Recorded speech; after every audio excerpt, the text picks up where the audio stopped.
Honestly unbalanced. I would love to begin talking about kids and yoga. Something came up. One of my friends actually messaged me the other day and said, Adam, this person is a teacher, a special educational needs teacher, and can you come and teach some of my kids some yoga in school? Mm. And my initial reaction is, no, I'm sorry for so many reasons. Number one, I've got no time because that 60 minutes of yoga is actually a 4 hour commitment. Okay. Also, I'm quite a technical teacher. I've got no Mhm. idea how would I even begin to teach kids. Yeah, I have a background in working with young people. That is what I did for so long.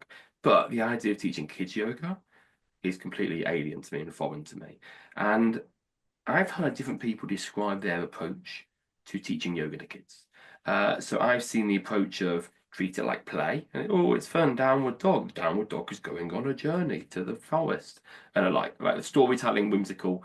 For me, that has nothing really to do with yoga. It's just kind of like yoga, asana-based storytelling. Then there is someone called Naomi in London, and she tried to teach that to her kids, and they were Mm. really annoyed. They're saying, "No, we want to learn proper yoga." So she tried to teach, and I haven't seen it in person, but she tried to teach in a way that was more yoga. And I think in a conversation I found of you talked about what it meant to you to teach kids yoga. Could you articulate that a little bit? Sure. I have two 5-year-old boys, and my approach is different. I have never taught a formal kids yoga class, so I am speaking out of my own experience with my own kids and out of my experience growing up in a yoga house. So my mom, Judith Hanson Lasater, my entire life has gotten out of bed and done her practice in the most sort of ordinary, humble way.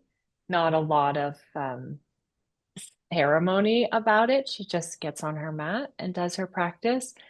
And when we were kids, that was kind of in her bedroom or in the living room. Now she has a yoga room, which is my former bedroom.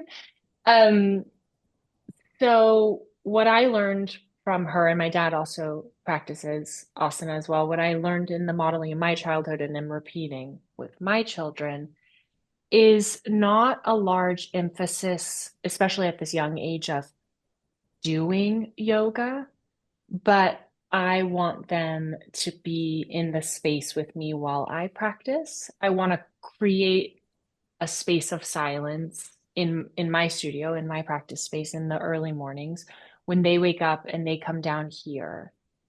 They sit on this couch and I bring them a cozy, which is a blanket, and I want them to be familiar with and be able to tolerate silence and to understand that there is a format or a form or a time in the rhythm of my day that is not focused on them, that's focused on myself, that's an internalized um, practice. And my rule, especially when they were littles, like, but they've been coming in here since they were what, two, one and a half, I would, and my rules were really clear and really simple. No touching me and no talking. But what I've noticed with them is that they shockingly are able to coexist with me in silence in this space. And I have the suspicion also because of my childhood that that's enough right now. Hmm. Just kind of like planting these seeds for them, the smell of Palo Santo incense burning and a candle and just their fluency with this space. It's also why, even though I consider myself a yogi and not a Christian, I take them to churches a lot. We also live in Salzburg, Austria, where there are a lot of beautiful churches, but I love to take them into the cathedral here, for example, and we light a candle for Opa. And I think, and I have sort of expected of them from when they were very little that they could enter into a sacred space, a different space. And I wanted them to feel that in their bodies. And I expected of them that even at 2 years old, they can be silent for 5 minutes in a church. Like, Yeah. and Uh, so that's kind of my philosophy. It's an exposure philosophy to my yoga practice. And my kids sometimes ask to do yoga. They have yoga mats, special yoga mats from Shiva Ray, the round ones that they love. And so when we do practice yoga together, they say, Mama, we want to do kids yoga. Then everyone gets their mat. It's a lot about the props that they like to play with. And it's kind of call and response. I make a shape, they make a shape. And then I try to cultivate a little bit of playfulness, again, because they're 5, that then I've led a couple shapes. And then I say, okay, now Felix, you get to show us your yoga pose. And then he does Spider-Man pose. And then we all have to do Spider-Man pose. And it's more than being about the asana. It's about body awareness and simply mirroring what I'm doing, what they're doing. And then there's a lot of like jumping onto other people's mats, and then, it's 20 minutes. But what I have found shockingly is that they're pretty tolerant of Shavasana. My mom gave them eye bags the last time she visited us, and they like to lie down, and I give them all the restorative yoga props and put the eye bags. And I say, okay, the only rule is that you're silent. You don't have to be still, but you just lie here in silence for a few minutes, and then mama's right here, and then I'm going to ring the bells. And I give them 5, 8 minutes. Um, and they also seem to tolerate that. It's also something I hear from yoga teachers who do teach, uh, especially teens yoga and teens restorative yoga. I just had a conversation with someone yesterday who teaches restorative yoga in a public school in New York City. And she says that the teenagers are so stressed and so overstimulated that they love restorative yoga. That surprised not it doesn't surprise me that they're stressed. I can imagine them being very stressed, but the fact they're able to tolerate restorative yoga surprises me. I guess it's very rare they're given the space to just be, but Yeah. the fact they're able to, maybe they don't do it on their first go. Maybe the first few sessions they maintain agitation, but on session 10 they sink into it. I mean, yes. And I think noticing my agitation is the first victory of quiet practices, of course. Yeah. But my default or my stereotype is to think that young people um can't do these practices or wouldn't like them, or I wouldn't, it's like we don't serve them a certain kind of food because we think the taste is too sophisticated. Um, and that's been my attitude with my kids. It's just to offer them.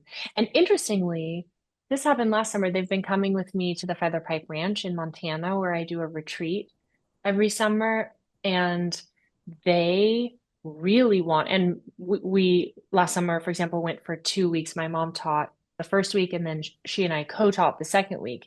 And in the first week, when she was teaching, they really wanted to go in and hear her Dharma talks at the beginning of the morning class. And again, it was like they were more capable of being quiet and not disturbing and listening than I gave them credit for. Like, I thought, oh, no, no, you couldn't, oh, no, but it's grown-ups and they're talking and you have to be quiet and listen. Like, when I let them do it, I was I, surprised. I'm just intrigued by the steps you took to get there. Let's just kind of reverse it back to you having a quiet space when you practice in the morning and then Okay. just sitting. Like Yeah. I almost in my head compare it to another one of our guests who said that he's never had to like potty train any of his kids. He didn't wear nappies. They just walked around the house and they just gave little signs. Even at 1 year old, they'd give signs. And I was like, you are insane. That clearly Yeah. didn't happen. Or maybe it Yeah. did. I don't know. But it's just such an alien concept to me. And it's kind of this is as well the idea that so my toddler is 2.5. He's Mm. a very good boy. Okay, but I can guarantee if I try to like tomorrow morning say, this is my space, let's have some silence, he would be on my shoulders within about 30 Yeah. seconds. And so I just Yeah. wonder, like, was it a very gradual approach? And did you have to then use discipline to say, no, the rule is quiet, you need to be quiet? So was there a stage where your practices were you meditate for 30 seconds, then tell your children to be quiet for 30 seconds, and an alternate? Okay. This is a great question. as I remember it, and of course, history is always rosier in Hmm. hindsight. Um, I remember, first of all, one of the gifts of the children was I've never had such a regular home practice because I trained myself when they were little. As soon as I woke up, if it's even if I would say anytime after 5 a.m., if I woke up, I would sit up, go downstairs, and get on my mat because I knew that the time was precious and short. And Hmm. so when they would wake up and come down, it wasn't then like, oh, and now we have another 30 minutes to just lusciously do the rest of my practice. It was like, they would come in and that would be the signal to me like, okay, I'm wrapping this up now. So maybe when they were really little, it's was okay that I can now practice for 5 more minutes while I'm requiring that they don't touch me and don't talk. And though I was super clear and super specific about, and also if you can't do that, then you have to leave the studio. You have to go outside of this room. Like it's no touching and no talking. And so, but also, like I said, maybe it's 5 minutes or 10 minutes of finishing up before. And now as they're bigger, I can give them a book um, or sometimes now, sadly, they like get bored and leave. Like they're not They as don't. mama focused. They're like, I'm gonna go listen to a CD upstairs, right? But then on that note, I just that's so creepy. My wife just appeared with a cup of tea. I just saw this tea just emerge from the corner in my corner of my eye. Thank you, Holly. Uh, Thank you. so where was that? That threw me off then. The creepy emergence of tea. That was what I was going to say. So you now said that they start to occasionally leave the room, and on kind of a macro level, did you do that as a young person who was exposed to yoga, kind of culturally within your family? Was there a point where you left the room? As in, as you got to 17, 18, 19, I know like Dharma Mitra, his child, like resisted practicing yoga until he was like 25, I think. I completely resisted it, having obviously been exposed to it from a young age. So when did you leave the room and what brought you back? Absolutely. That's a great question. So, yes, I call it kind of my yoga adolescence. Hmm. My mom's approach was it's always available. It's here. You see me doing it. We spent our summers going to yoga retreat centers, and there was always, we were allowed to come to class if we wanted or not. There was no pressure, there was no guilt. And so as I was a teenager, I started to go to the active classes out these retreats out of boredom and like just kind of wanting to move my body and realizing, oh, it kind of feels good to do some stuff. She also, I think, intelligently, smartly, um, always had us do like I did gymnastics as a kid. I was always very physical, lots of sports. So the body, I felt connected to my body. But then yeah, I'd say probably as a teenager, I started going to the active classes, but I adamantly announced that I would not be coming to the afternoon restorative Mm. classes because these are like so boring and I don't know what you guys are doing in there. Um, so I very much resisted restorative. And then my story was when I was 18 years old, I did a gap year between high school and undergraduate university. And I chose to do like a study abroad program in India, which my parents were wonderfully supportive of. But I was curious about India culturally because it had been kind of around in my childhood. All my parents' crazy friends telling stories about India, coming to our house and making chai, my mom's stories of studying with BKS Iyengar. Like it was just, so I was really curious about the place. And I didn't go there for yoga. I went to um, travel and learn and do a homestay with a family and that kind of thing. And interestingly, when I was there, I tried when I was doing that homestay in Benares, Varanasi, I tried to find a yoga teacher. Um, I wanted to find an asana class, and I thought it would be like in the United States. That was, 2001 was the boom in the US of studios and classes, and I couldn't find anyone. I went to a couple classes and to try it out, and because I was like, supposed to do some kind of study project. So while we were there for the 2 months in Benares, I was supposed to pick something and learn it sort of intensely, a self-directed thing. And I thought, oh, I'll do yoga. I'll go take yoga classes and write my report about that. And I I couldn't find what happened was I went and took these classes, and either they were so different stylistically from the lineage I had come from Iyengar and my mom, that I didn't recognize it and I thought it was strange or just didn't it I and what I realized is that I was already kind of warped. And I already actually knew more than I thought I knew because it didn't, I didn't like the things that I tried. I remember I took one class from this wonderful Israeli woman on a rooftop. And now I would probably love that class, but it was very sensual and um, dancey. And I was like, this is not yoga. Like, why, like, why are we outside? Where are the props? Like, I just wasn't. And so, interestingly, out of that experience, I started practicing on my own. I ended up doing a philosophy project, studying the Bhagavad Gita, and I started getting up in the mornings and doing like 20, 30 minutes of asana. And that was the first time it ever became my own. And nobody was looking. I was kind of all alone. And I just did what I knew.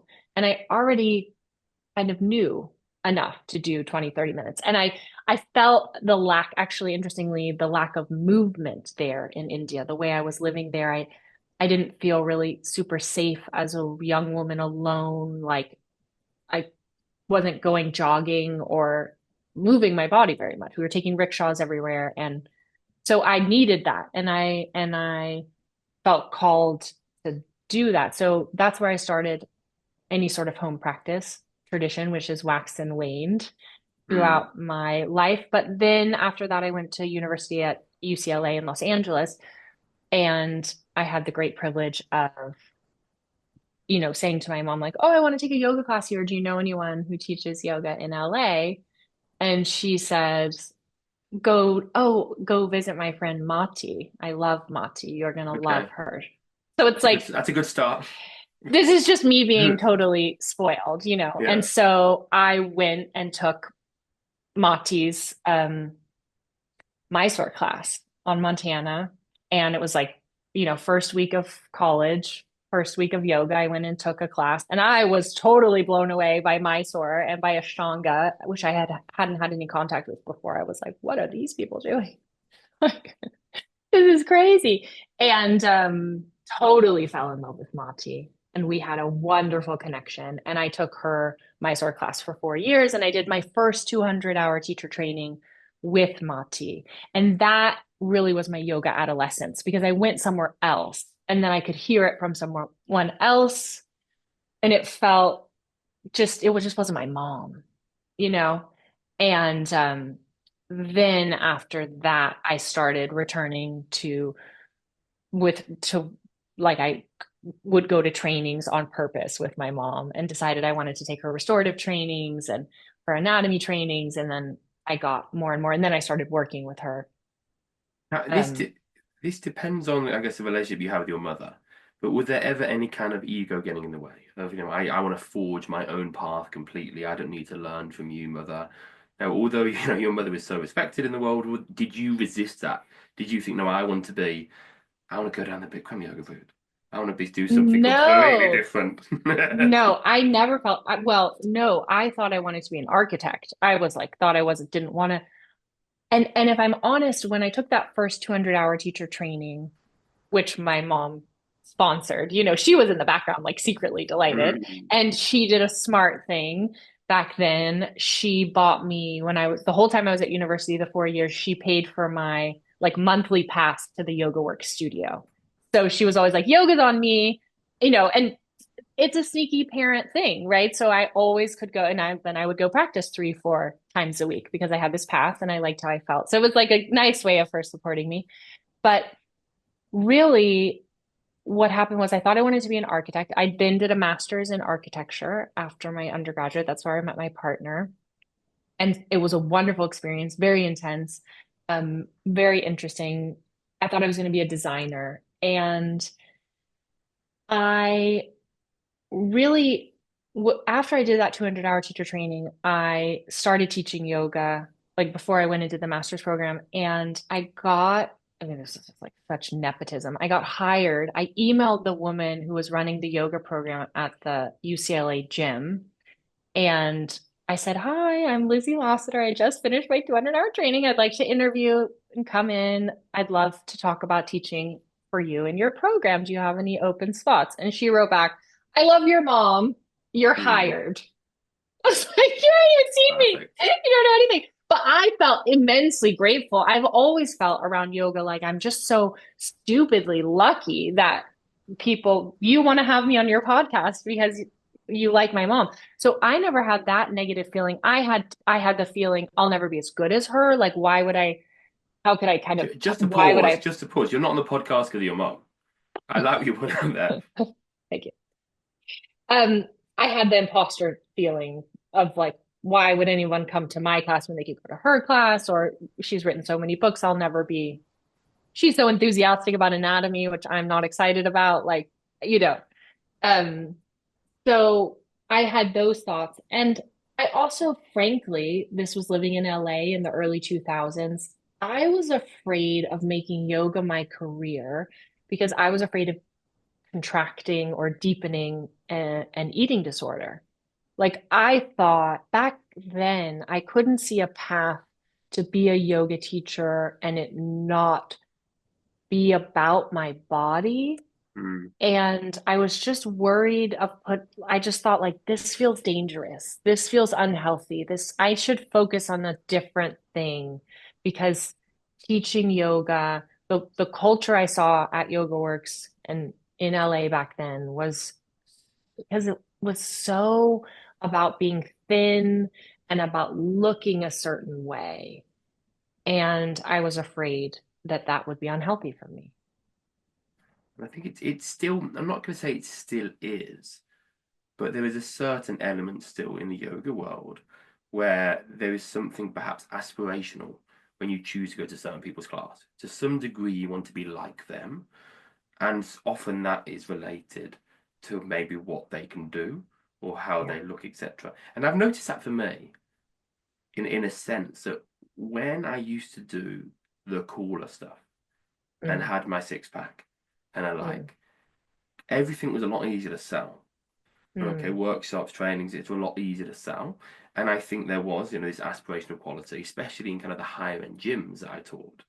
Whereas nowadays, me and my dad bod, that it doesn't really care about putting the leg behind the head. There isn't that. So I think people that really want to learn from me will still come. Hmm. But, and is it cultural or is it something we can never change? Because to be honest as well, a lot of us can't deny that if we go to a personal trainer, we want a personal trainer that, even if they've got all the knowledge in the world, appears to be training hard and look a certain way, or any discipline. It's a hard one to navigate, isn't it? Yeah, because you can't do yoga without a body, but Mm, yoga is not about the body. And that's what's so hard to communicate even to ourselves, I think, and to remember. Even I was having a conversation yesterday with my photographer, Danny, who I love and have worked with for 4 years now. And I was saying again, we were planning out some content shoots for the coming year. And I was again saying, like, we need to remember that what I love about working with her is that she comes from wedding photography. So I always feel like she's so good at communicating a feeling, which mm, is what I want the images and the videos to do. Like I'm trying to communicate a feeling of yoga. And I was reminding her again, like, and showing her some counter examples of that it's like, I don't want us to get caught on the physicality of the body. These photo shoots are not about me showing you my body or showing you what I can do with my body, because that's not very relevant to what I'm mm. teaching. I want to show you what I can do with my mind. Like, I mean, like I want to show you what I can do with my breath, because that's what I want you, my student, to join me in is like the experience of interoception, real-time experiencing of what's going on the inside of your body. And that skill is so relevant to everywhere else in my life because that skill allows me to communicate better with my partner, communicate better with my kids, to live with more joy because I'm saying yes when I mean yes and no when I mean no, as opposed to the opposite. Like, so that's what I agreed post 40 years old as I'm aging. I'm more interested in that. And I personally am less interested in the the asana that are um, more acrobatic or more um, the more advanced poses, the poses that are at the back of the book. I'm just not practicing them. Is advanced a word you would use? Because advanced, of course, is very loaded, isn't it? I try and avoid that word to some degree because obviously, what is advanced yoga? Is it an awareness of the whole body in every pose? Is it an ability to do Yeah. a one-armed handstand? It's a complex one. Actually, I saw today an Instagram post where someone they're in inversion with a massive back bend, and then they kind of dropped into what looked like a collapsed chaturanga position, like in my view, anatomically horrific, but it looked cool. And the caption over it was point of view, Mm, POV. The cool kids would say POV. You finally go to an advanced class that has advanced poses. mm. And it's just the most awful post. I hated it in every sense. Uh, but I think sometimes people think that's what advanced yoga is, isn't it? And my ex was a gymnast, and she came to her first class ever and did stuff that I would never be able to do. No, and that's what Adam, is that most people don't get that from yoga. Like the flexibility and the hypermobility that is required for some of the quote advanced poses, the very physically challenging poses. I'm talking about Yeah. deep back bends, inversions, what my mom calls the bug poses. Bug. It's like Why bug? just like you look like a bug, like with Oh, the okay. foot, Hmm. um, and the arm balances where the Yeah. um and the complicated transitions. Like a lot of that doesn't come from yoga. That comes from a genetic predisposition. My friend always says, like, your Pilates teacher's body didn't come exclusively from Pilates. Like, Mm. that's also comes from genetics. And I think there's a lot of that in yoga as well. So we celebrate in the visual culture, or there's been a history as yoga started becoming more visible, there's been a history of celebrating hypermobility. And you probably know, I know from being on the other side of a lot of conversations that many yoga teachers who've been teaching for decades end up with joint repair surgery, shoulder Mm. surgery. Like maybe what we're doing, especially with these practices that are calling us to practice every single day type of thing, maybe we're not serving our physical body. And I think that the deep irony about yoga that I'm just starting to really begin to taste the humility of turning 40 and like, and thinking, okay, now I am starting to see what aging is. I'm not like there are hopefully decades to come. But I think the irony about it is that as we do become more advanced practitioners, literally at the more years we practice, it is simultaneous with, it's like an inverse relationship necessarily with the longer you practice, the more your body declines because that we are of the nature to grow old and die. And so I think it's almost like a beautiful koan or something like what you said. What is an advanced yoga pose? Maybe it's maybe it's sitting and having one breath of presence. Because, I know. right? We'll take that as a definition. What do you think? What misconceptions do you think people have about the quieter practices? whether you want to kind of talk restorative yoga, meditation, and extended shavasanas, what misconceptions do you think people have? Number one, I'm lazy. If Mm, I rest, if I practice shavasana, my sweet partner sometimes calls restorative yoga das Herumliegerei in German, this lying aroundy stuff, Herumliegerei. So there's this idea that I'm lazy. There's the misconception is I'm too busy. Something else would be more productive. Like it's better for me, my household, my business, my community if I do 20 more minutes of emails or mm. reply to a few more Instagram messages from strangers than if I lay down and consciously downregulate my nervous system for 20 minutes. I think that's a misconception. I think there's a big misconception that it's boring. Like, oh, I couldn't do that because my mind is just always spinning, or I'm, like there's kind of an idea that some people have that they need more. Like it's almost a kind of, I hate to say it, like a macho idea or maybe kind of an ego-y idea that I encounter sometimes of like, oh, well, I need more intensity. Do you think that's an extension of people?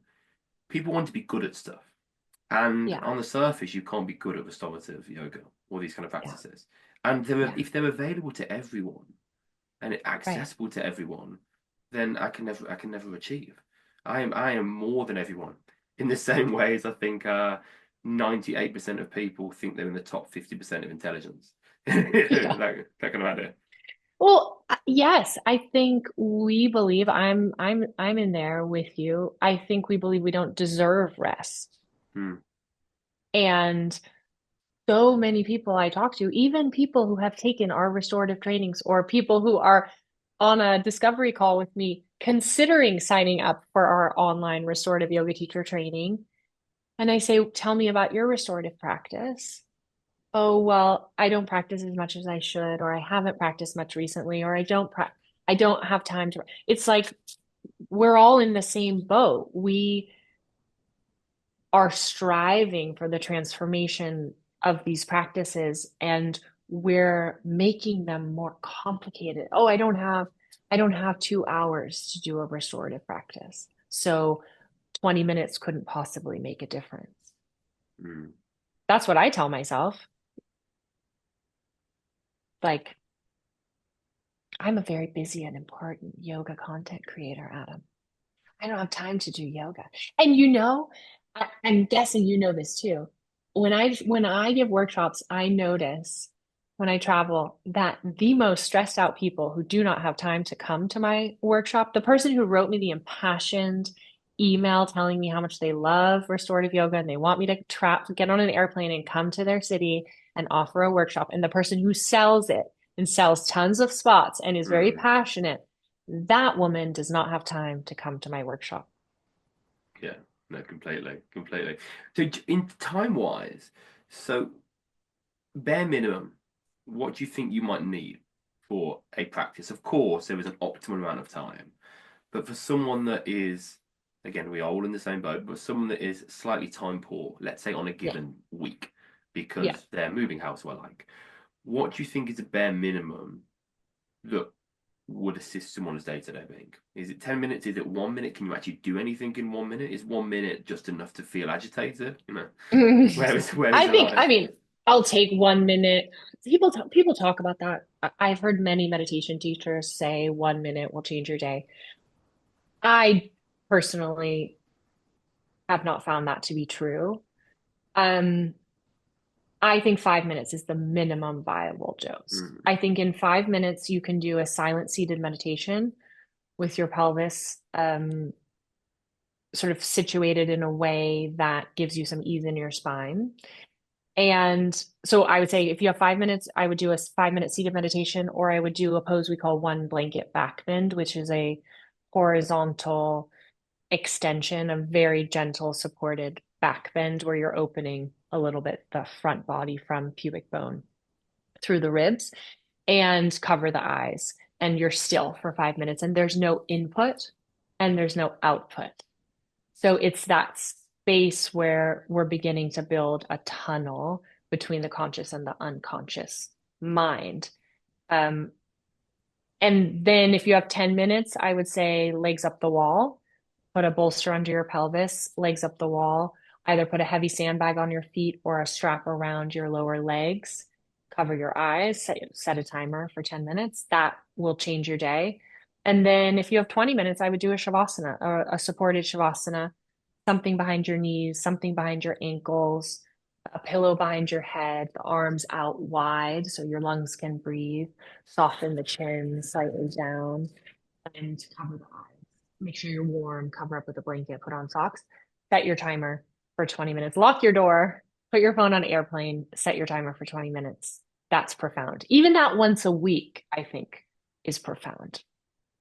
And I think that what we're talking about timing really is important for teachers of any kind of style of yoga when they teach Shavasana, is that Yeah. you can't be a minute or two. A minute or two is just enough for people to feel guilty, and if anything, I think increase agitation.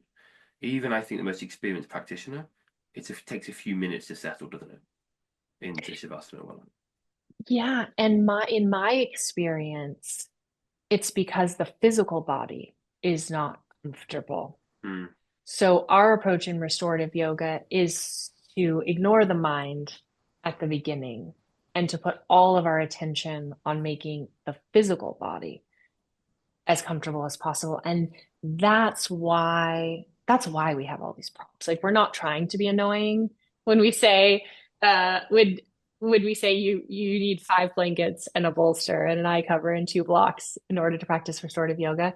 It's that when your physical body gets really comfortable, it translates into feeling held, feeling safe, and to giving yourself permission on a visceral level to let go into the pose. And if you're comfortable, when we have bones lying on a hard, cold floor at a yoga studio, it's not comfortable beyond 1 to 3 minutes. And so you want to move. And the question is that I is is it my physical body that's uncomfortable and it's feeding the agitation of the mind? Or is the mind uncomfortable and it's making my physical body uncomfortable? Like, is the chicken or the egg here? And so we just jump over the mind at the beginning and go in the direction of bodyfulness instead of mindfulness. And that mm. when you manipulate the autonomic nervous system to shift from sympathetic to parasympathetic, so from reactive to restful repair, the body already knows we have these mechanisms for doing that. The nervous system knows what to do. And so as the nervous system shifts us into relaxation, which is measurable from the heart rate, from the acidity in our blood, from the brain waves, it kind of drags the mind with it. It it cools the agitation. The agitation is sort of naturally quieted through the mechanism of the body. In terms of restorative practices, in UK at least, it's a relatively contemporary thing. They haven't been around for that long. Certainly, classes that were called restorative yoga haven't been around for that long. Or maybe they have, but people called them yin, not really understanding what yin was. Perhaps. How would you say these kind of practices align with some of the more traditional, and again, tradition is a very loaded word, like advanced, but some of the more traditional practices, the practices that first came to the West?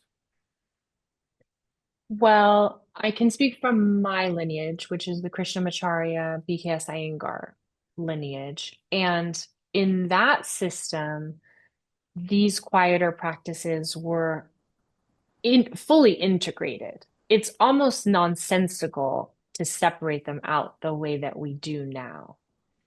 When mom talks about going and studying in Pune with the Iyengars, the mornings were active and the afternoons were for pranayama and restorative.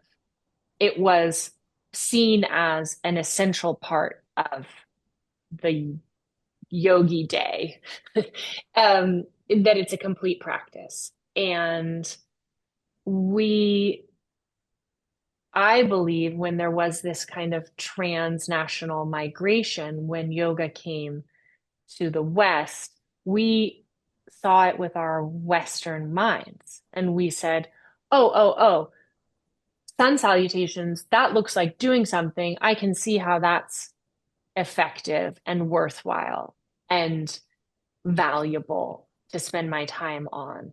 I know this thing where I'm lying down at the end and not doing anything, like, I don't really need that. I think that's kind of the approach. And so it slowly bled out. And then Mm. yoga as well, when it came, I can say for sure, to the United States, it entered into a capitalistic system. And so then yoga became something we are selling, especially with the rise of the yoga studios. There became a lot of financial pressure to have big schedules with lots of classes and to fill those classes with a lot of students so you could pay your rent. And there became a kind of, it was like, what is that expression? The tail wagging the dog.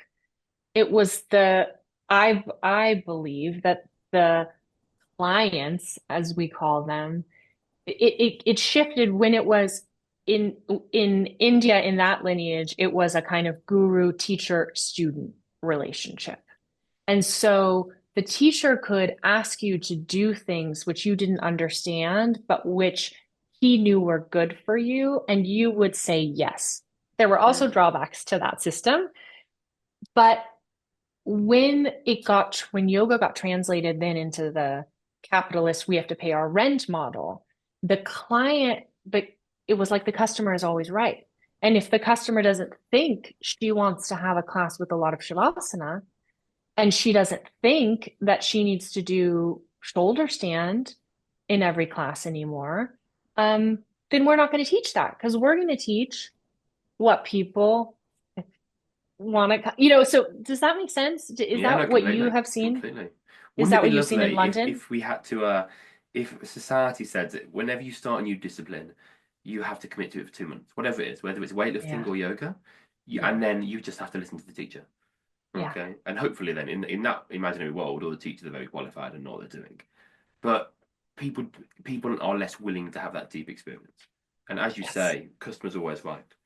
But the second line of that phrase is the customer is always right in matters of taste. That bit's never quoted. So they can Yes. actually be wrong, but they are right in terms of they know what they want in a sense, not their need. And in our capitalist system, we're used to it. We're all used to it. Like as a customer, I pay my money and now I get my treat.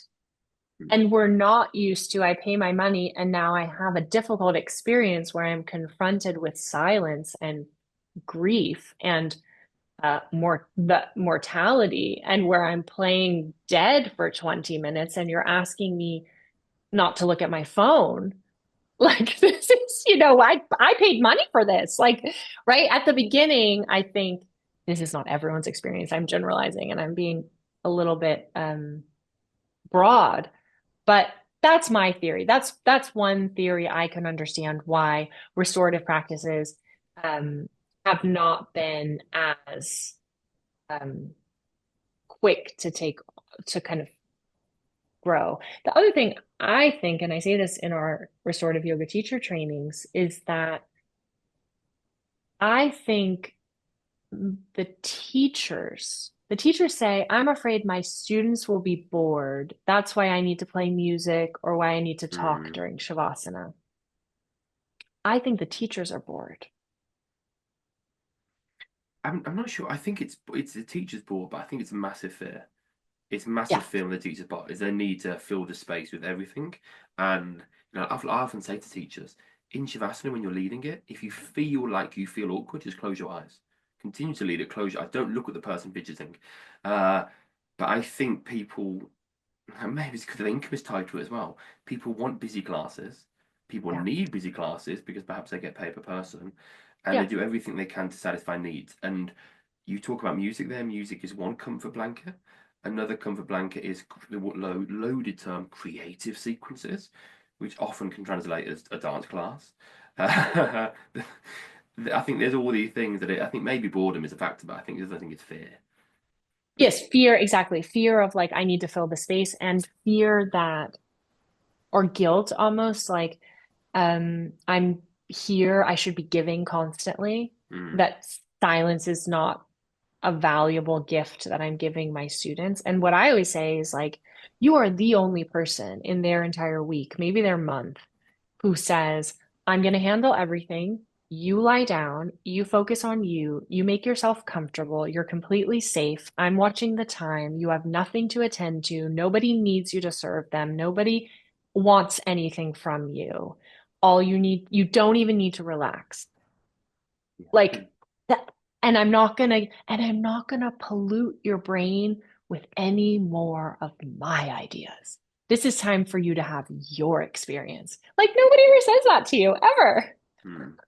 What a gift that we're giving our students when we, and I know like if you teach a 60-minute class, because mom is very strict, she says like always give a 20-minute shavasana in every single class. It's the most important pose.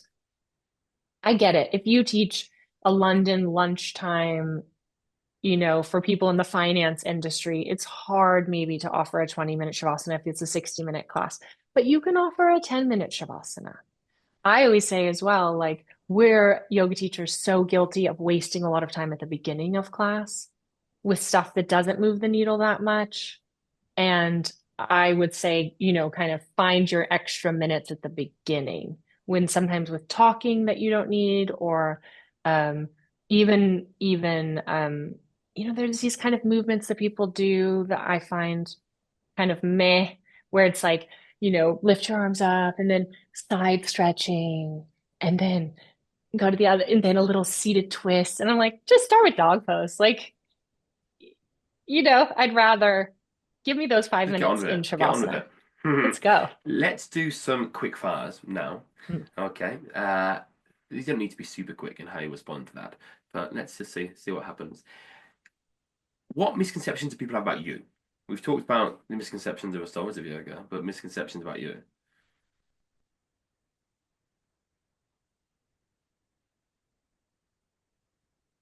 My goodness.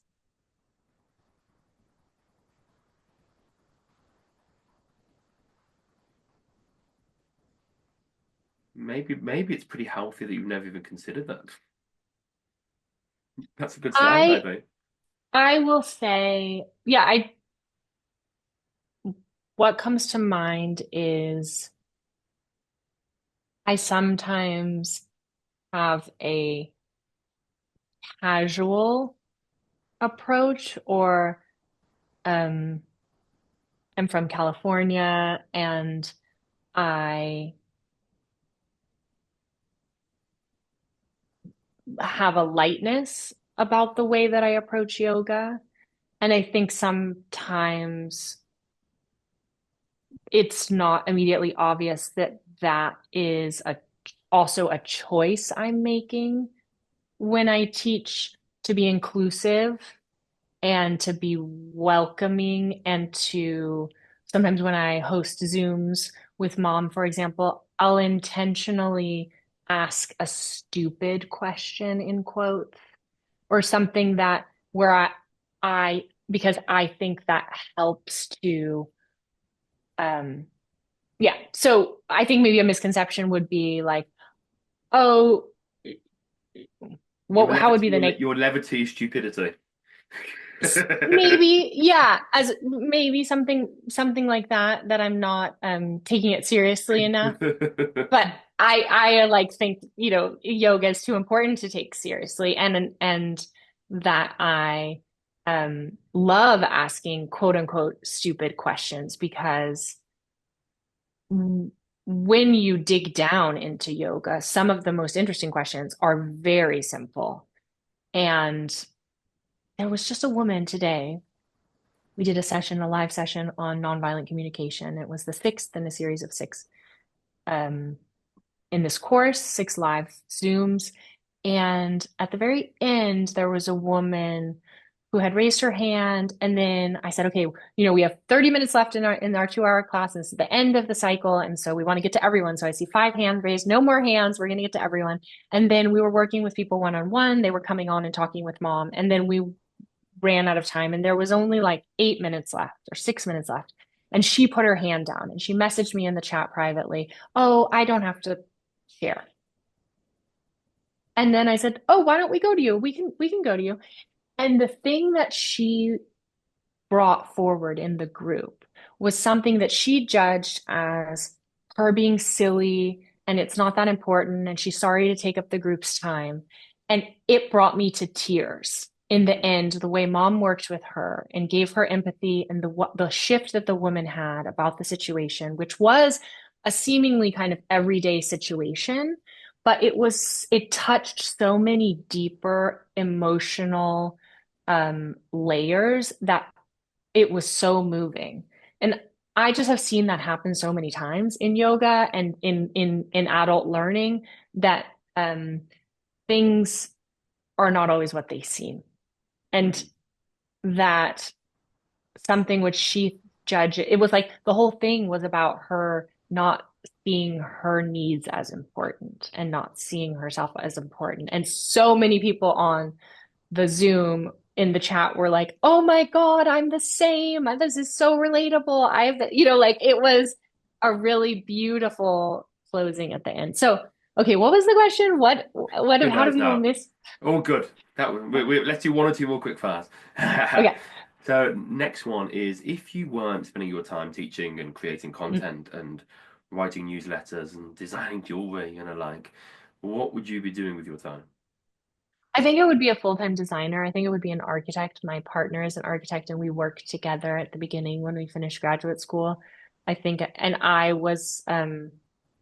it was not downhill for me. It was a struggle. I was not um, very good at it. Mm-hmm. But I think I would still be banging my head against against the CAD drawings and the spreadsheets and the clients and the budgets and the that which I'm watching him doing and so impressed with his uh, patience and his ability to hold all of these. It's so when you design a building or renovate a building, it's like these projects last years and there's so much you have to hold in your brain over such a long period of time. And the kind of complexity and the seriousness. I built a couple buildings as an architect, and I remember one of the first ones standing as they were casting the concrete, and I was standing on the job site of this building I had drawn in my computer, and then suddenly it was being erected. And I remember just standing there being like, this is like they're just literally pouring the concrete where I drew those lines. Mm-hmm. So that's what I would be doing, and I think I would be more frustrated. There's something I love so much about this job that I get to do because of the great privilege of nepotism. I've had so many wonderful opportunities and ability to walk through these doors and have yoga has brought me so many fabulous, fabulous experiences, not to mention the fact that I feel like I get to practice and that's doing work for my job. Like I don't have trouble practicing restorative yoga almost every day because I feel like, oh, this is essential. Yes, Like yeah, so there's that. And also I think what's been the joy for me is the content creation aspect. Like that didn't exist when I was in 2004 or five deciding I don't want to be a yoga teacher because I don't want it to be all about my body. I was thinking of a yoga teacher in that old fashioned model of being a person who stands in a room and teaches classes. And I had no idea that this whole content side was going to bloom. And this has been so fun because I can use my design skills and I can use what I love is being so independent in the sense of any idea I have for if it's a reel, if it's a newsletter, if it's free content on YouTube, or if it's an online course I want to create and sell, it's just I get to make it, or a piece of jewelry. I get to make it and then try to sell it. And that game is really fun for me.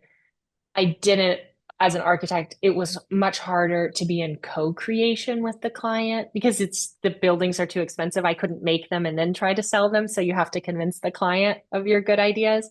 And I found that profoundly frustrating to be beholden to someone who I judged as not knowing as much about architecture as having just yeah. completed a 3 years Mm-hmm. master program. I was like, I can't believe you're the boss in this situation because it's your money. So I just feel so lucky. I love this world of content. It's a way of being really quiet and internally creative. I'm in my studio, I get to make stuff, and then I get to share it. And that is like the magic of this job that we get to do. Don't you feel the same way, Adam? Oh no, I love it. I love it. There's nothing I change about it. Well, a few little things I changed. I don't like the constant trying to advertise stuff, but no, it's a privilege to do what we do. And now, where can people find you? What's going on? Where can people find you? Okay, I am Lizzie, Lizzie dot yoga. If you type that into your internet browser, it will take you to my website, which is the nexus to find a link to my YouTube channel. I share free content weekly there. I have a Sunday newsletter, which is also free. You can find on my website. I talk about my life, my struggles as a mom. I'm writing a book right now, and I'm bringing you along on that process in the Sunday newsletter. And then we also have, you can find this on my website as well. We have a monthly free newsletter that's called our New Moon Mail. And that the promise is we give you a free full-length yoga class there every month. And we share with you upcoming online courses. It's kind of like our yoga studio newsletter, but I'm very forward on giving. I hope that there are people, I know there's a lot of people who subscribe who never sign up for a course, and I'm super happy with that because I love giving this out into the world. And I'm so honored that people want to give me their precious time and learn with us. Thank you so much. Honestly unbalanced.